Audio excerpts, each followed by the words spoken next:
आदाब नाज़रीन, जैसे कि हम 2 एपिसोड्स में बात किए हैं रमज़ान और ईद को लेकर, और बातें हो रही थी हमारी अल्लामा एजाज़ फ़र्रुख साहब से। लेकिन आज के दिन हम इनसे जानेंगे हैदराबाद की तहज़ीब के छुपे हुए कुछ पहलुओं के बारे में।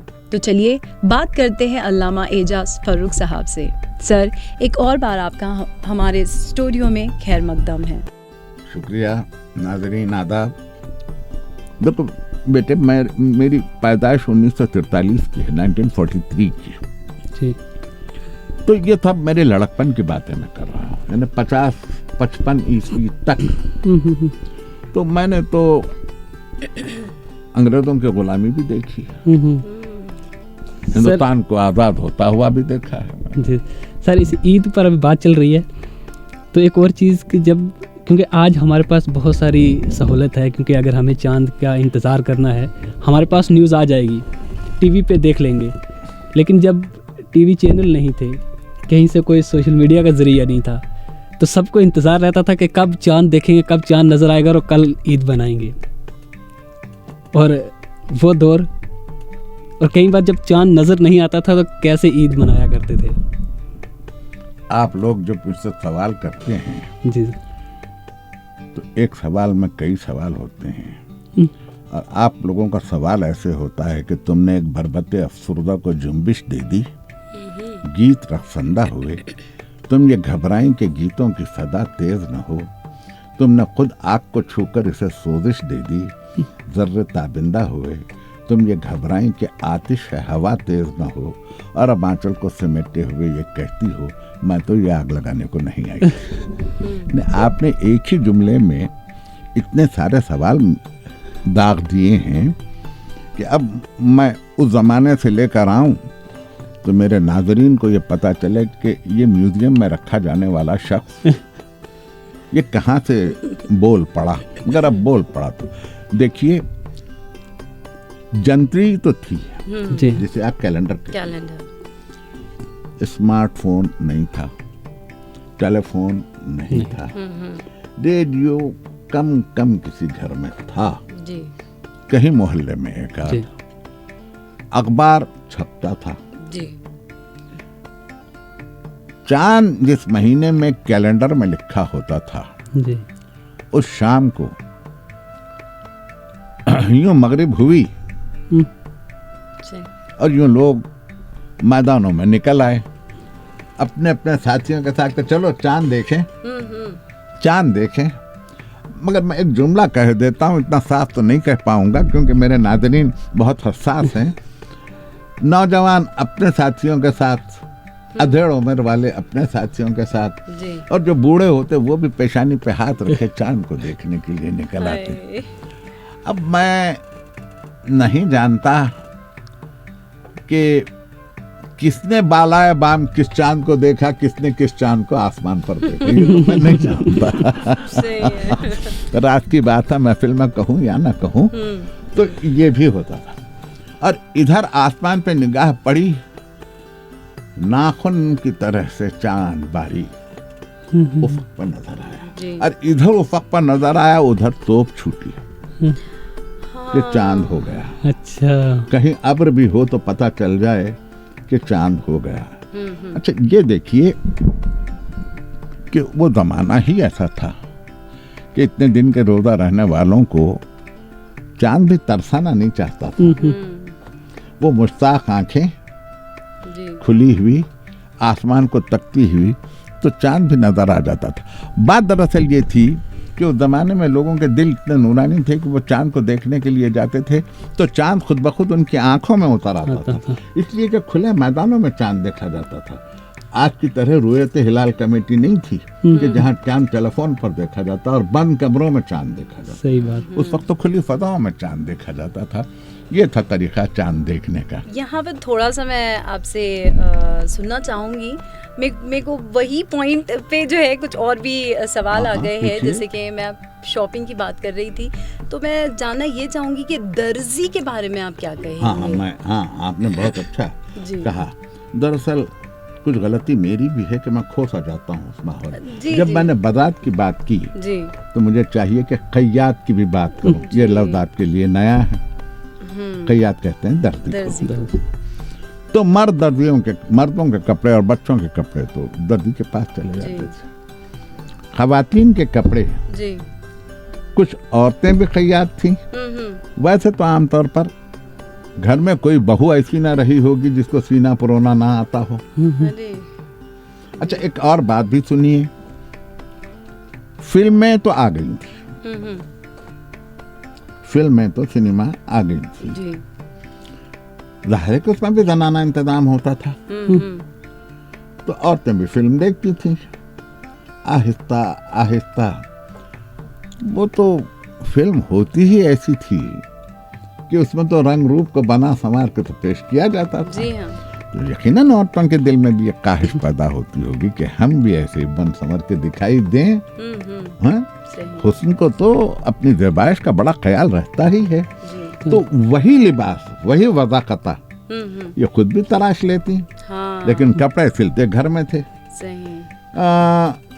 आप पहले सवाल कर लीजिए, तो फिर बाद में मैं आपको कुछ चीजें और बतलाऊंगा। अभी तो आप ईद के ताल्लुक से पूछ लीजिए। जी हाँ, अभी तो ये शॉपिंग का कुछ ही हिस्सा मैंने आपसे पूछा है, और जैसे कि दर्जी यहाँ पर हो गया है, कपड़ों की बात हमने कर ली है, तो अभी जिस तरीके से हम बाजार जाते हैं और जाके कुछ मैचिंग वगैरह खरीद लेते हैं, जैसे मैचिंग, जैसे अच्छा, चूड़ियाँ हो, हाँ, चाहे हमारे ज्वेलरी हो, हमारे फुटवेयर्स हो, तो यहाँ मैंने नहीं अपने नानी से ऐसे सुना था कि चूड़ी वाले जो है वो घरों पर आते हैं। हाँ। तो क्या ये बात आप थोड़ा बताएंगे कि ईद के टाइम का क्या माहौल होता था? ईद से 2-3 दिन पहले से जी चूड़ी वालियाँ अच्छा जी। उन्हें कहते थे मनियारन कहते थे चूड़ी वाली को। जी। तो बड़े से बांस के टोकरे में रंगारंग चूड़ियाँ सलीके से रखे हुए सर पे उठाए आती थी। अच्छा, जैसे कि मैंने कहा कि हर घराने का एक बाजार था कपड़े वाला, सही। इसी तरीके से हर घर की एक मनियारन भी थी मुकर्ररा। सही। किसी की शादी होनी हो तो उसी की चूड़ियाँ कलाइयों में चढ़े जी।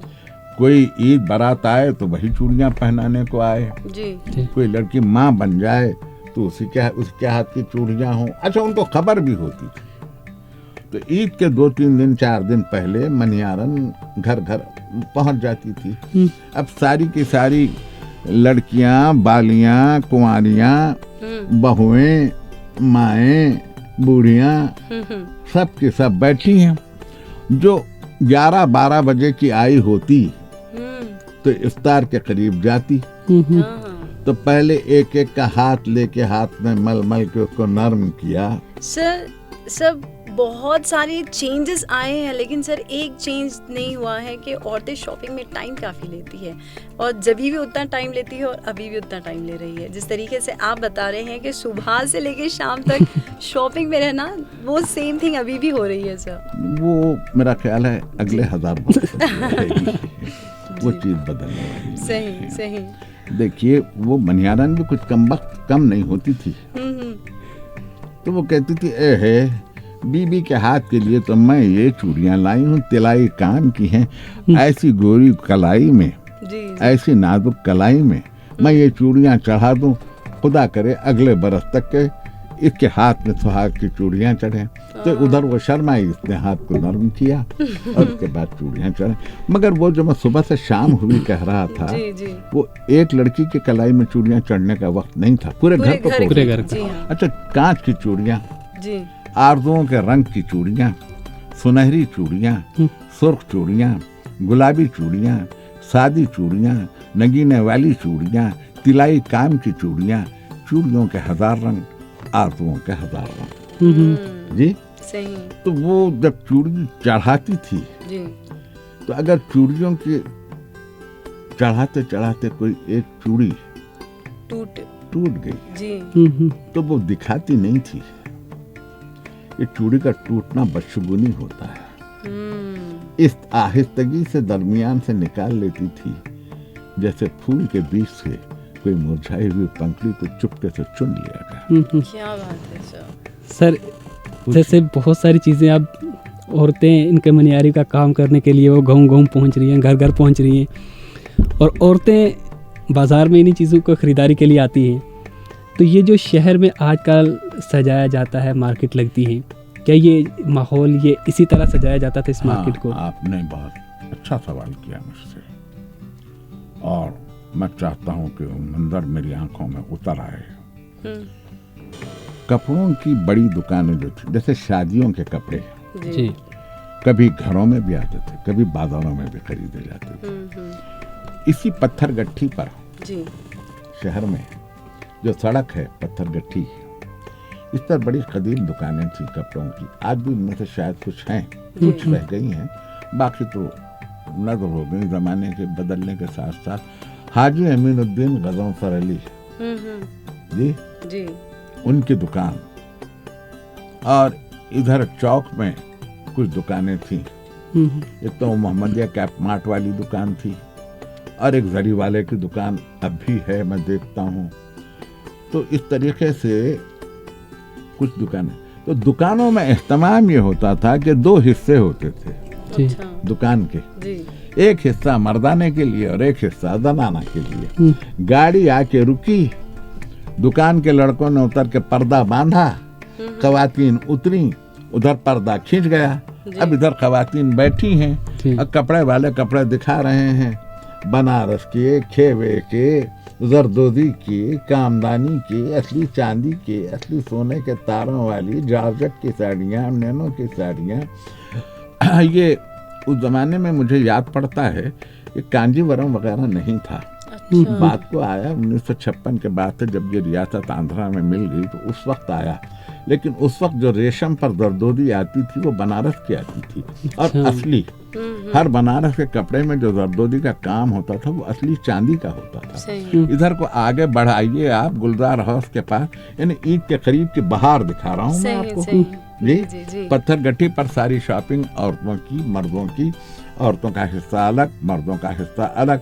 ये तो मैं आपको पुराने शहर की बात बता रहा हूँ। नए शहर में ऐसा होता था कि लोग शेरवानी पहनते या सूट सिलाते। शेरवानी यहाँ का आम पहनावा है, सही। तमाम लोग शेरवानी पहनते थे।